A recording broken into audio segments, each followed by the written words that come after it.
jury-rigged up here. So, anyways, I'm Dan Burroughs. Just a little bit about myself. I'm a professor at the University of Central Florida in the Engineering Technology Department. Specifically, I work in the Information Systems Technology program, which is it's a very applied approach to engineering and specifically information technology systems. We're currently at the University of Central Florida developing a undergraduate security program that I'm the one that's mainly involved in developing that. And that's actually what my second talk a little bit later is on today. But this is the maybe more interesting, more technical one. My past research includes the correlation of distributed network sensors. If you have you have a large-scale network, you have intrusion detection systems, you have firewalls, you have other things that are recording information, seeing what's going on the network, trying to correlate that information together, to bring it all together and trying to see the big picture of what's going on, rather than getting these little kind of half views of what's really occurring out on the network. And also I'm working on some projects that involve combined data sharing networks for law enforcement in the state of Florida. This little blurb ad about the University of Central Florida. It's down in Orlando, Florida. We've got about 42,000 students there, about 5,500 of which are in engineering. We're located about 13 miles east of Orlando, Florida. As I said, the Information System Technology program, this is it's an applied engineering degree. It's very hands-on, very real-world, very current tools, not so much the traditional theoretical approach to engineering. A heavy concentration on hands-on learning in the program.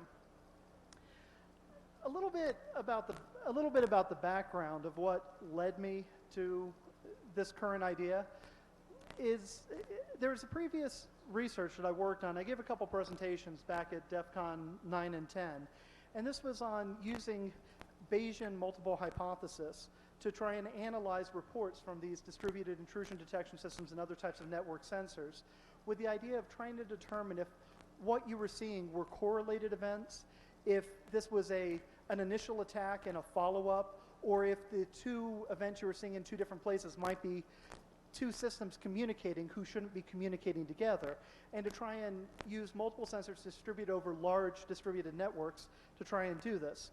The basic idea behind what I was doing with that was taking target tracking methods that came out of radar target tracking systems, trying to track real objects in the sky with various radar systems, and taking that same approach and treating all of our sensors that we have on our network, whether it's an IDS, a firewall, a router, even a human, sat there making observations about what's going on and trying to automate the correlation of that together. And this wasn't intended to totally throw the human analyst out of the loop, but just to kind of act as a sort of a first-level filtering system to throw away a lot of the information that you don't need in order to come to a conclusion about what's going on.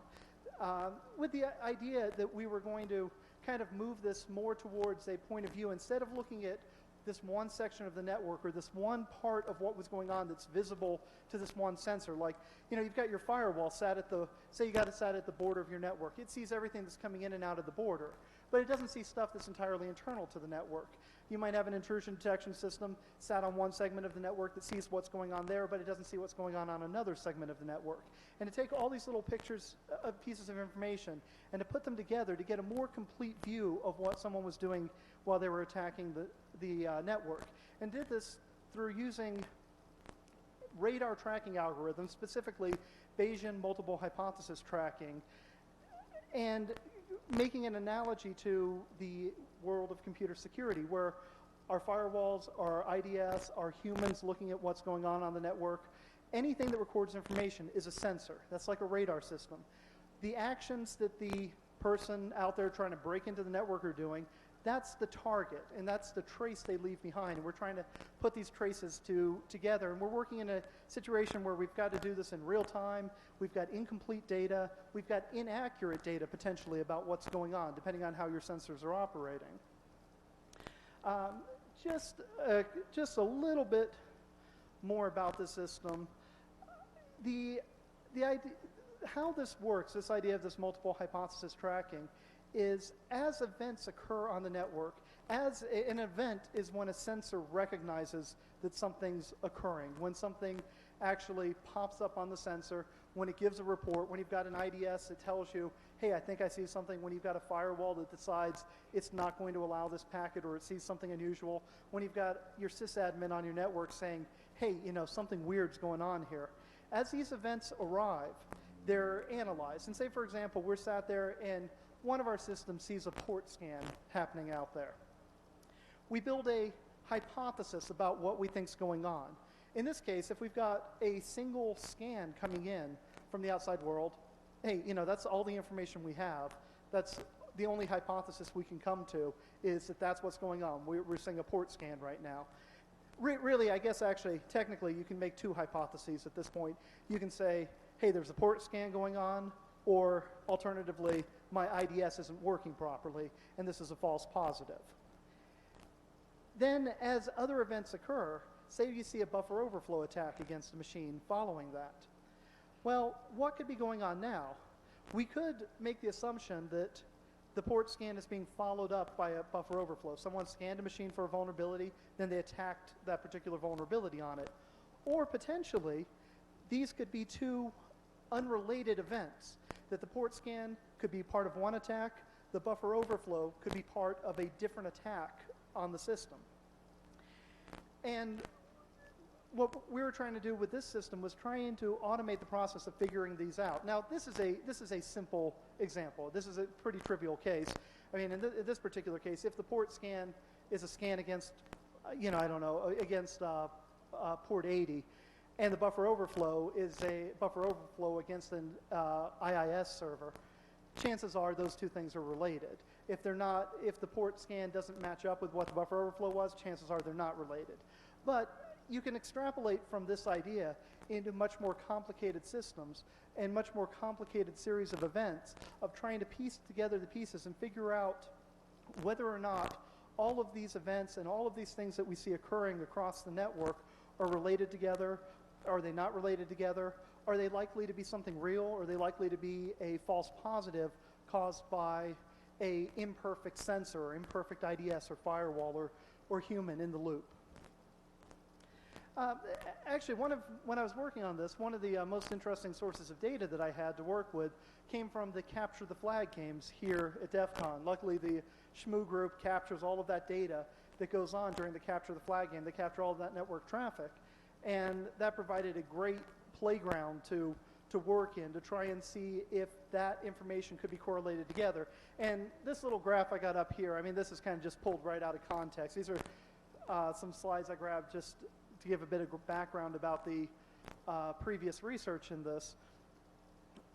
Basically, what this was showing is as you let the number of hypotheses that you consider increase. In that previous example, I said, I said that we had the two hypotheses. Either these two events are unrelated, or these two events are part of a chain of a single attack. Well, we let those, we say these are our two hypotheses, and then we look at the evidence that's going on, and we evaluate them, and we find out which hypotheses we think is currently the best one we have available. Then we wait for more information to come in.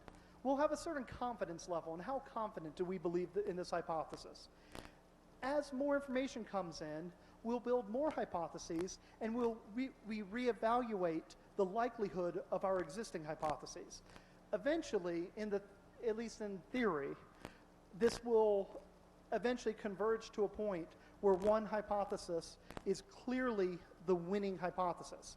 Now, the problem with, I said that's in theory, the problem with that is you have to consider every possible hypothesis in order to do that, and the number of hypotheses grows at a super exponential rate, so it's practically impossible to do that. There's a lot of work on the pruning of them, deciding which ones you want to keep, which ones you want to throw away.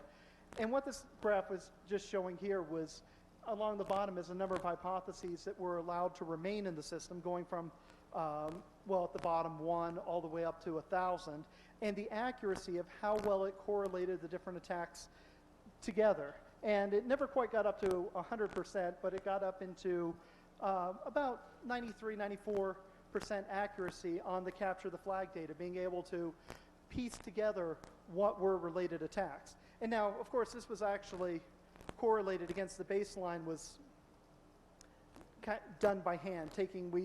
I and a few others that helped me took the data over the capture the flag game over about I think it was about an 8-hour period, and by hand figured out what was related information, what were related attacks, and then built the system that could do to automate that process. So this thing, it worked. It was a pretty decent idea. It worked. It didn't necessarily work as well as we had hoped initially. If you've got everything on a same network or related network where you're likely to see lots of related events, it works well. If you've got this distributed over large networks where you're likely to see many more unrelated events than related events, the accuracy goes down a bit, or at least the amount of work you have to do to get good accuracy goes way up, is more accurate to say. So that's what it had done in the past. And this got me thinking about, so this was a system that had developed to try and detect related information on a network. And then, of course, once you can do that, you always think about the next step. And what's the next step once you can detect something? You figure out how to hide it even better, right? It's always kind of that one-upmanship game that we're playing. So it got me thinking, how do we defeat a system that works like that? How could you avoid detection on a network that was well observed, well monitored, and where the information was well correlated, where you couldn't rely on the guy sat over on this part of the network not knowing what the guy sat over on this other part of the network was doing or seeing or knew about what was going on? If you assumed that there was complete coverage of the network, how could you hide what was going on there?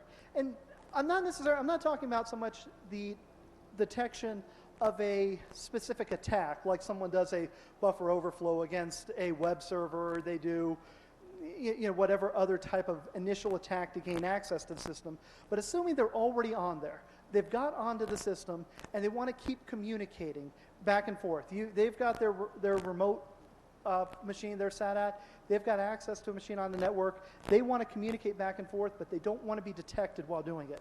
How could you go about that and avoid detection on a well-monitored network? So you have to look at this from the point of view of where do we have the choices about what we do? When you're talking about the initial attack, you don't have a whole lot of choices. If you've got I guess unless you get lucky and you see a system out there that's got a ton of vulnerabilities on it, then you got some choices about what to do. But assume that you have limited choices of how a system is broken into. There's limited ways into the system to begin with. You don't have many choices there. So any tool that's written to initially gain access to a system usually has a fairly limited lifespan. At least it's limited lifespan in the realm of people who actually care about security. You always find some bozo out there who never updates anything, never puts any security on their system. You can always get into them. But talking about the people who are serious about it, you have a limited lifespan with any sort of tool for initially getting in there.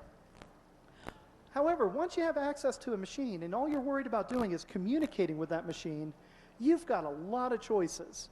We're not stuck with one type of communication protocol. We're not stuck with any traditional communication protocol that's out there whatsoever. The trick to this is figuring out which ones work and which ones won't be seen. So here's the question. How do you communicate on a network without letting anyone know you're doing it? First things first. How do they detect what's going on? How does someone see what you're doing on a network? You've got IDS, you've got firewalls, you've got observers. All of these things are sat there looking at what's going on the network. In general, I pick the IDS and I say software or human because whatever's looking at your network, whether it's automated or whether it's a person, they're trying to determine if someone's intruding on your network. You get two basic forms of this, and this applies. I think the IDS is, in at least one sense, is the most general case, and you can kind of find derivative cases that cover the same concept for firewalls and routers and everything else out there. There's basically two forms of detection out there: anomaly and signature detection. Signature detection works on known attacks, known events. If you know exactly what you're looking for, when you see this packet go by, it's something bad, you want to throw up an alert about it. Hey, that's great. You can catch it every time. It'll never get by. You've got that one nailed. The only way to avoid that type of detection is to use either an unknown method or something perhaps that changes constantly. Never use the same method twice. The anomaly detection, it doesn't detect misuse of the system. It doesn't detect something malicious. It just detects something unusual. So it's not necessarily really great at trying to pick up something bad happening on your network, but it'll pick up something unusual. And it's really, if the signature detection doesn't work, that's the only chance you have left, is looking for something unusual. If you don't know what to look for, you got to look for things that stand out. So we can't really avoid the signature detection. If you've got a way of communicating or a way of doing anything on the network and someone can write a signature to detect that, that's it. You can't do anything with it. It's got a limited lifespan. Eventually, it's going to be seen. So the only alternative is to use something that you can't write a signature for. Something that changes constantly, something that is quote-unquote random, or at least appears random to anything that's observing the network. And we have to be able to do this without looking unusual. And that's the key. Not only do we have to do something, it's kind of a catch-22 in a way, because we got to do something that's very unusual, this kind of random changing communication protocol, but we got to do it without looking unusual. You can't stand out on there. So the first stage of this is to detect the baseline of the network. What does the traffic on the network look like to begin with? What is occurring on the network? What happens out there all the time? And this can be done passively. You can sit back and discover what type of traffic is allowed on the network, what does normal traffic look like, and kind of build yourself a map of both what is going on the network, what the structure of the network is, and what's allowed in and out of this network. This is not a new concept. This general idea of doing this. This is done all the time. This is how many tools and other fun little things are written and developed. But the key thing is that this is what, generally, this is what people do this process. Someone looks at a network, or you think about what's going on the network. A good example of this is a reverse www shell. That's an old tool. The idea of this was that you've got a computer inside the network. You're not allowed to make connections from the outside to it. The firewall's going to drop any inbound connections to it. So you put a piece of software on that computer inside the network that at certain intervals, perhaps at random intervals, it looks like it's going out to a web browser. It makes a web request. Except that what that web request is doing is coming to your computer on the outside, getting the next command that you've told it to do. It carries it back as the HTTP response to the target computer, to the one that you got access to, and then it carries out that particular command. It's masqueraded looking like the computer on the inside is just surfing the web. That's a great way of hiding it, unless someone knows to look for it. Once someone knows to look for it, if you stick with it too long, they're going to look for it, they're going to see it, it's going to stand out. Similarly, carrying data commands and ICMP, echo response packets, same sort of idea. What I'm trying to do with this project is to automate this process and make it run on the fly and have it adapt itself to whatever network it's currently working on. Look at what's going on the network, decide what to do on the network, decide what will work there, and then carry it out. So some aspects of network traffic are going to have a low entropy, meaning a very low randomness. They're going to be very kind of, the same thing's always going to happen. Certain communication protocols are only going to go to certain computers. DNS requests are only going to go to your DNS servers. They're not going to be jumping around to every computer on your network. Incoming web requests are probably only going to come to your web server. They're not going to come to every computer on your network. Other things are going to look much more random, maybe outgoing web requests. Different people surfing the web, outgoing FTP, all sorts of things. Other things are going to be very random. There's going to be a lot more entropy in that. And Entropy is the key to hiding information. The more entropy you have on the system, the more information you can hide in that. This is like if you look at steganography, for example. You're trying to hide information in something else. If you've got a bitmap has lots and lots of redundant information in it versus a JPEG image. A JPEG has taken a lot of that redundant information out. That's why a JPEG is smaller than a bitmap. You can hide a lot more information in a bitmap than you can in a JPEG. Higher entropy, you can hide more information inside it. So if we find what has the highest entropy on that network, what communication channels have the highest degree of randomness, we can then pick what we want to work in. And we've got all sorts of things that we can work with here. We can work with the timing of the packets. We can work with sending out packets that have bad checksums, malformed checksums, all sorts of different things that we can play with. We don't have to use a SSH or Telnet or some other standard type of communication format. We can send crafted packets where the information is carried in all sorts of the different little pieces of information inside that packet.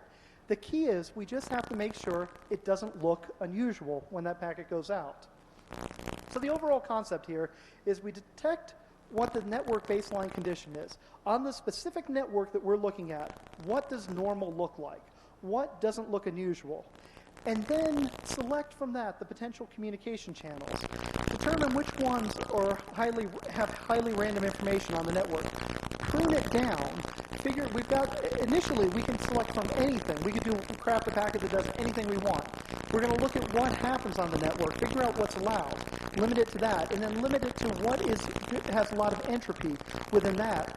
And then we have to somehow communicate this method to the receiver on the outside. We have to get the information of what communication schema we're going to use. We have to get that to the receiver outside, and then maintain I put almost undetectable presence on the network.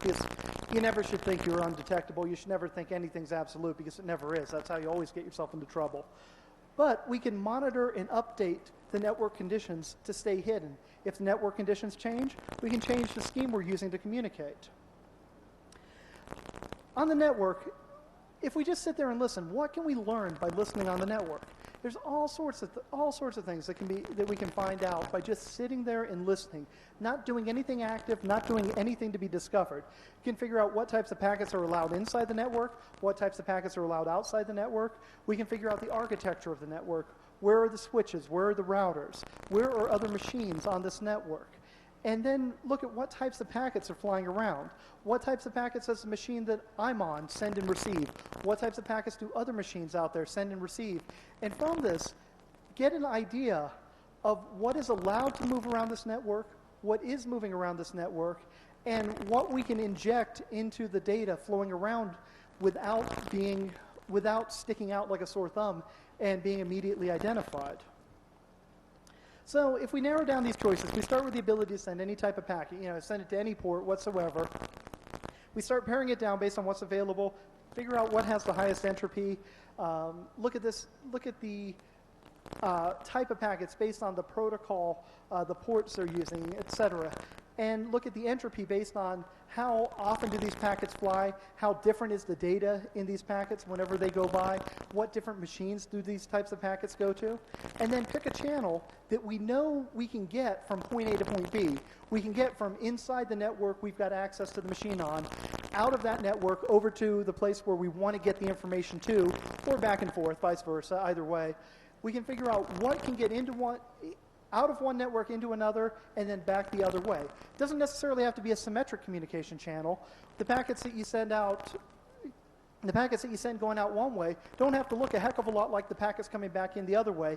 As long as they're getting to the right segment on the network, as long as they're getting down to the right branch off of your switch, so that it can be picked up by a network card in promiscuous mode, as long as you can get down that far, and you know what to look for, each guy on each end knows what to look for, you don't have to have it even be a symmetric communication channel between them. You can have essentially two different channels going back and forth.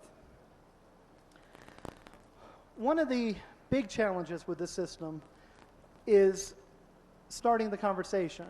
If you've got a piece of software running on the inside of this network and it's going to start communicating with you on the outside, and you don't know what particular communication scheme it's going to be using, there's some difficulties in getting that first packet out of there, that first piece of information to the outside, without having it be something that can easily be written as a signature, because it's hard to change things or inject randomness into the first bit of communication.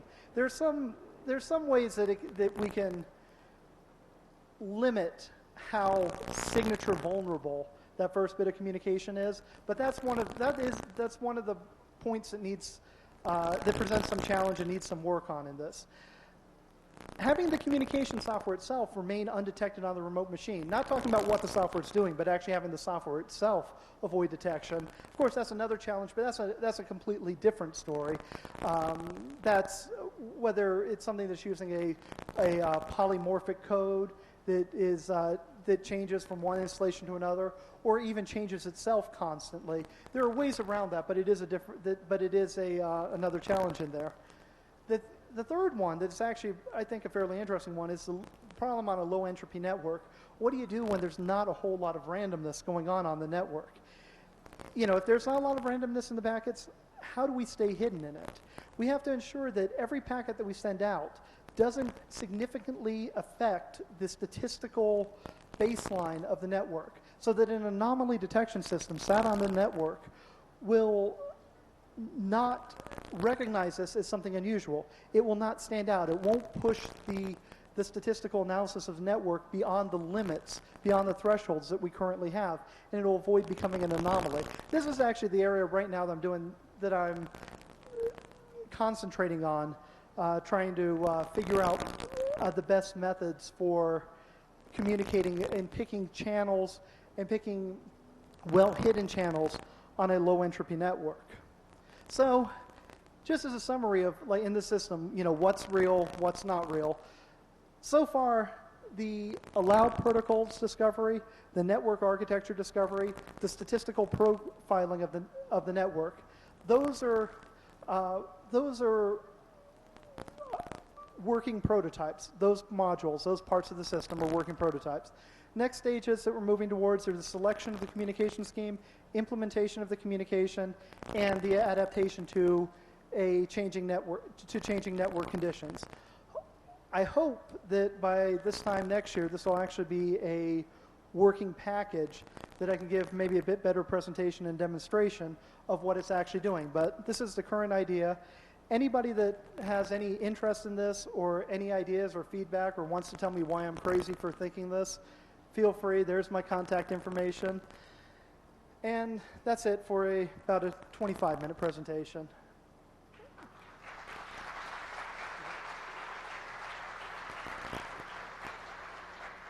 There's one question.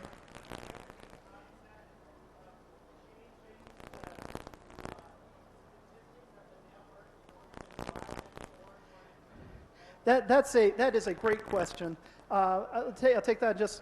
I'll try and answer one more real quick. He asked, is there any concept of trying to actually change the baseline of the network so that you can do something that used to look unusual, make it not look unusual anymore?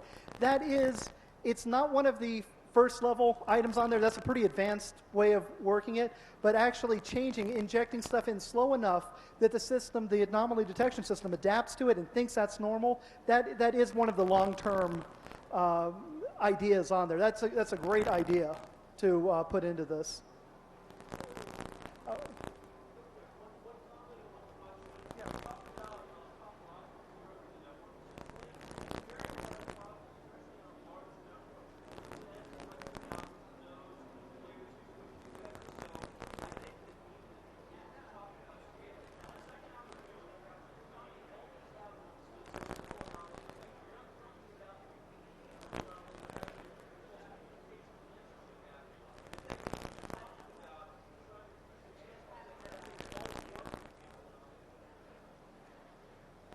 Fair enough.